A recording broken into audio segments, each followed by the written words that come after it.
Let's move, get your body in the groove. Build your body and your brain. Everybody, let's move, get your body in the groove. Build your body and your brain. Everybody, let's move. On this day, reach up for the sky.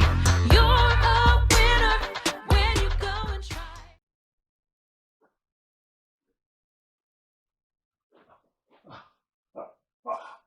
I've come here tonight to talk to you about healthy living. Well, it's my wife's idea, really. It's a subject close to her heart. Why shouldn't I stop going on about it? And mine too, of course. That goes without saying.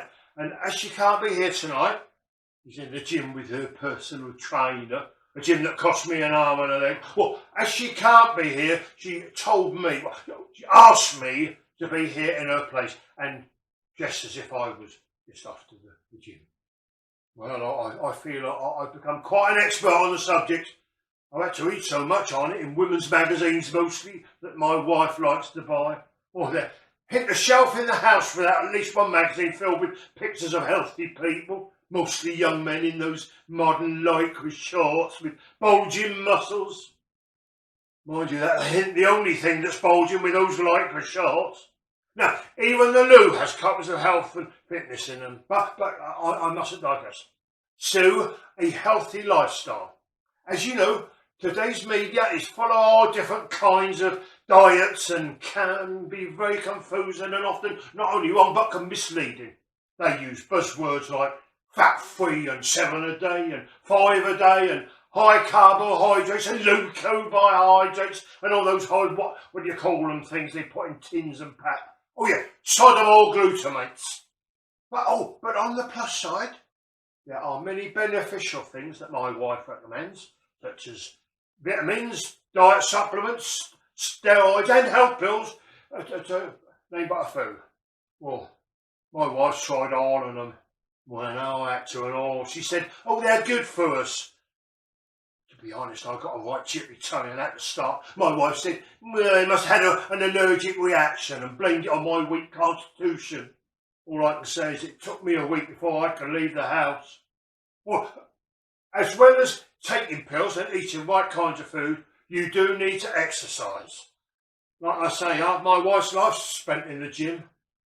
I must admit to being a little puzzled as to why, because she doesn't need to exercise. She's as thin as a week. And exercise machine cost a fortune, whereas did the treadmill. But she says, do I really want a fat wife? Well, I didn't like to tell her that I am attracted to the more rounded woman. Well, you get more for your money, as they say. But of course, smoking is taboo, as is alcohol. I have to admit I used to smoke, but I've given up now, virtually. Just an occasional cigarette, in secret of course. It's been years since I went down to the pub for a drink. But my wife tells me we're saving a fortune. She soon remind me we're not made of money if I want to buy anything. But I do support her in every decision she makes. I have to. She makes my life a bloody misery if I don't. And I do understand how important it is for us to economise. If only to pay for her extensive wardrobe and personal trainer. My cravings for the occasional smoke is one of the reasons I was glad to have this opportunity to talk to you about the dangers of living an unhealthy lifestyle, because like all cravings, one has to learn how to deal with them. Keeping oneself busy is vital. In fact, I find that cold showers can help to distract me from one of my cravings. Well, at least in the short time, that is, because as I warm up, the cravings come back again. But, in between taking showers, I help my wife run her bed and breakfast business. And in the little spare time I do get, I drive the van for our local fish merchant. What I do is home deliveries, as you say. Well, it gets me out of the house for a couple of hours and I can have a crafty smoke.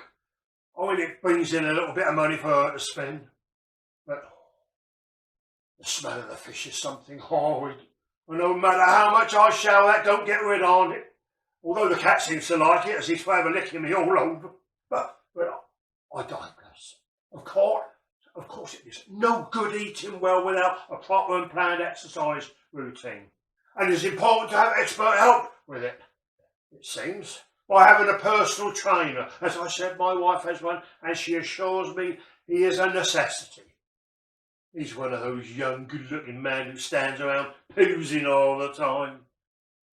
I can't take them. But she seems to get on well with him.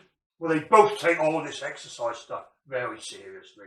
And some days they lock themselves away in that gym and she say, we're in training and not be disturbed. Well, from the grunts and groans you can hear, I think myself, blast hell, wear that old treadmill out.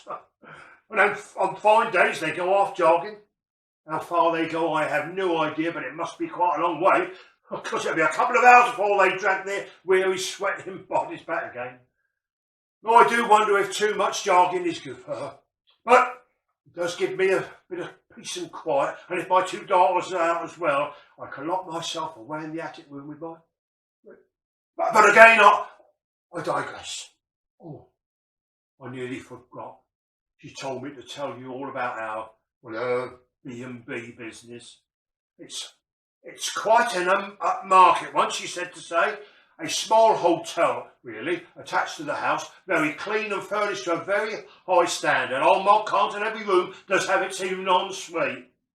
But although it is my wife's B&B, we all have to do our bit. Well, my daughters don't do much physical work, but well, they do keep the guests amused, especially those young sons. I hear their giggles and laughter as they play in the basement games room. I sometimes wonder what goes on in the prolonged silences. That's soon they're just playing on their phones. Well, my wife looks after the money and she does the bookkeeping. And I do the more domestic chores like, well, clean the rooms, cooking the guest breakfast, walking the dog, cutting the grass, doing the shopping and feeding the animals. At least the animals' dietary needs are much simpler and cheaper than my wife's. Mind you, that poor old greyhound. He has the cheapest dog food and sometimes he gets the leftovers from her lentil and bean concoctions. Oh, my stomach can't cope with all that rubbish. And neither can the dogs. But alas, that give me hell trying to pick up his business in one of those doggy bags when she's fed him up with the leavings off her lentil tarts. Oh, when I suggest my daughters take him for a walk, they laugh at me. Well, they treat me terrible, I always have. There was a time when I fell asleep, exhausted in my chair, and they drew a great big tash on my upper lip. My wife said it was just them playing. Oh, well, they used one of those permanent markers. Oh, that got white sore trying to scrub it off. So that's why I grew this bugger. I had to. Now my daughters are a bit older. They do try to follow in my wife's healthy footsteps, but with less success. I'll give him his due, though my wife's personal trainers worked hard with them, but they don't persevere. They're only in that gym with him, about 15 minutes? Well, they didn't get on all that well at school, to be honest. Their teachers let them down. They weren't firm enough. And so, at the moment, we're trying to get a suitable private tutor in order to boost their poor exam results and get them into university or college or anything that will mean they'll be able to get a job of some kind and eventually leave home. Oh, my wife was not at all pleased with my first choice of tutor. I thought the young lady was charming and certainly came over as knowing her job. But she liked the occasional smoke, so we often shared one of her cigarettes of an evening outside. But my wife felt she was a bad influence, and I was instructed to let her go. Oh, I miss her. My daughters don't, probably because she actually wanted them to do some work. But, however, they do get on better with the young man my wife hired, as does she. But back to the lecture. A healthy life is paramount to a happy life. My wife says you cannot have one without the other. Do not be fooled by the smiles and laughter emanating from the faces of misguided scoffers sitting with their amiable friends round tables loaded with fine fare. For despite all this food, drink and good company, they are not happy. They are sad, miserable people who would be far happier eating as we do. Mushroom risotto, stuffed peppers, cold chickpea salads, fish paste, pasta and lentil tarts. Oh, soybean burgers are far better for you than the muck served up in most restaurants, she said. I have to admit, I think the food she eats looks more like animal feed. But she doesn't take too kindly to me not sharing her passion for dark green liquid swilling about in a soup bowl. When she sees me eating my pie and gravy meal, she says, "Oh, you're an old drudge." In her eyes, I'm a weak man, useless and inept. I can't help being what I am. And the things she says in front of other people can be right hurtful. Referring to me as Mr. Droopy and chanting, little worm, she say. Well, I know I do have a slight problem downstairs, so to speak, but to say those things in the supermarket to the cash-out girl. I thought to myself, I could mention how much you'd spent on liposuction, but please, do not get the idea that my wife and I are incompatible. On the contrary, we both share an interest in maintaining a healthy lifestyle, and although it may be true that I am not as ardent a follower as she is, I have to make it clear that I do support her in every way. Mind you, one of the things my wife do find very irritating is when she sees people eating stodgy fast foods in the street, like burgers and pizzas and kebabs, that kind of thing. No, go up to someone and one on about the harm they're doing themselves. Well, I usually look the other way and pretend I'm not with her. But you see, I am enjoying that kind of food, but I try to ignore the yearnings. You know, sometimes I dream of foods that's bad for me, like fresh cream eclairs, meat pies, beef with roast potatoes cooked in duck fat. And sometimes I find myself standing outside restaurants, breathing in the smell of the cooking. You see, I have hopes, I do. I dream that one day I will leave all this behind. I dreamed bronze, bare-breasted maidens fanning me with large fronds cut from fertile green bowers. Oh, I can smell the heady scent of blossoms filling my nostrils while I drink beer and eat hog roast sandwiches. In fact, I'm thinking of bare-breasted maidens right now. Oh, ladies and gentlemen, I want to break out and run to a tropical paradise, leaving all the drudgery, the insults, the disrespectful kids and everything else behind, and lie on a sandy beach full of exotic foods, having a pint, a smoke, and my head full of wild dreams. Oh, just a minute.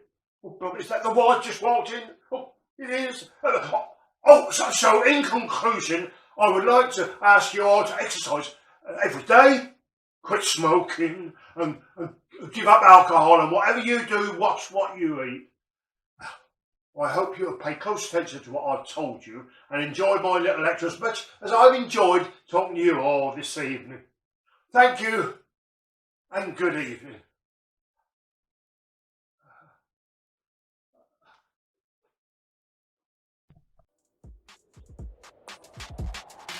Let's move, get your body in the groove, build your body and your brain.